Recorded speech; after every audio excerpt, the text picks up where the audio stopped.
Alright, squad, today I'm going to be teaching you all how to make a terrain model for your operations. So again, we're going to go over the tools. Here we have a ruler. It's going to help you place your grid lines. Leatherman or multi-tool is going to help you cut things. Scissors, also for cutting. Paracord, you're going to use paracord and the guts in order to make some of the elements of the terrain model. Then I use an E-tool to get all the dirt and the moss, as well as this plastic bag to store my vegetation, as well as some duct tape to help the structure of the terrain model. So first off, I placed all the dirt inside the terrain model. Just get a good little base layer, try and make it as even as possible. And then next, I installed the grid lines. To do this, I used the paracord guts, and I made sure to see how many grid squares I was gonna make in the operation, how many grid squares I needed in the operation. I measured the sides and got an even amount of inches for each grid square, so they're all about even. And using the ruler, I was able to measure that out and tape down the paracord guts in order to create the grids. So after that, with the grids now, you have a good point of reference for where you're going to put your vegetation as well as your elevation. So next, I used some of the dirt, some of the extra dirt I had on hand to create the elevation, as well as some moss and other vegetation I found in the forest in order to make the trees. You just have to use what you have on hand.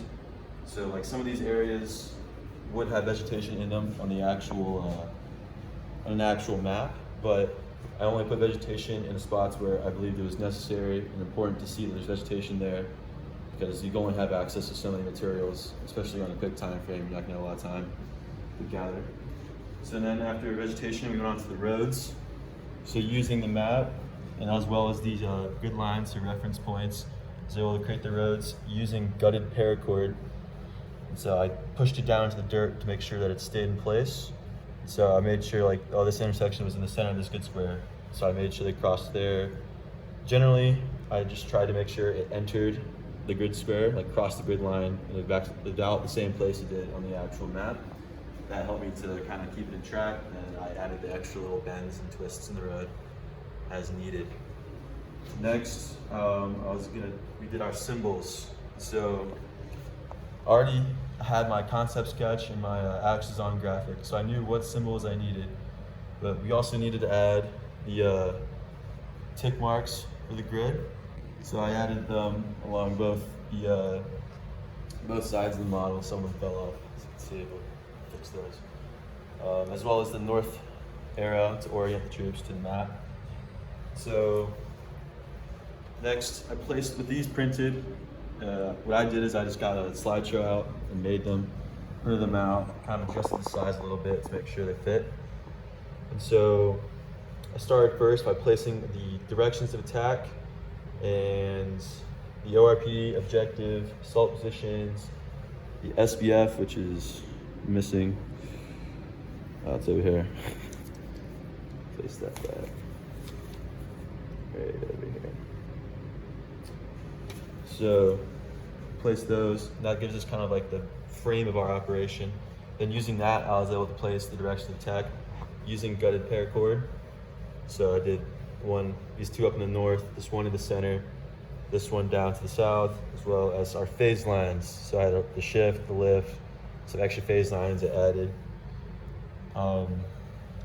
Then using the labels that I printed, I placed them above the grid lines for the direction of attacks and the phase lines. Next, we have the target reference points, as well as point target and a linear target over here. And so these were made and printed out and placed where they would be on the actions on graphic. We also have the LOA signs as well. So on phase line block, for example, we have the LOA marker right there that indicates that it is an LOA. So these are going to be like the building blocks of your operation. And this is what you're going to use to brief to your troops the actions on part of your mission. So for example, troops are going to start at ORP here. You're going to use these lines to show the routes that your troops are going to take to the security positions. Then you're going to use these routes to show the movement to the SBF. You're going to use the routes to show the movement to the objective phaeton as well as your assault position. And then your phase lines are going to help you kind of coordinate the events during the actions on phase, like your shift fire, your lift fire, your LOA, and other things. Your target reference points are going to show basically where your troops are going to be aiming in the general direction of, and then your point targets as well as your linear targets are going to be visual representations of the targets that you've pre-planned for the operation. Squad, this concludes my brief. Pending any questions.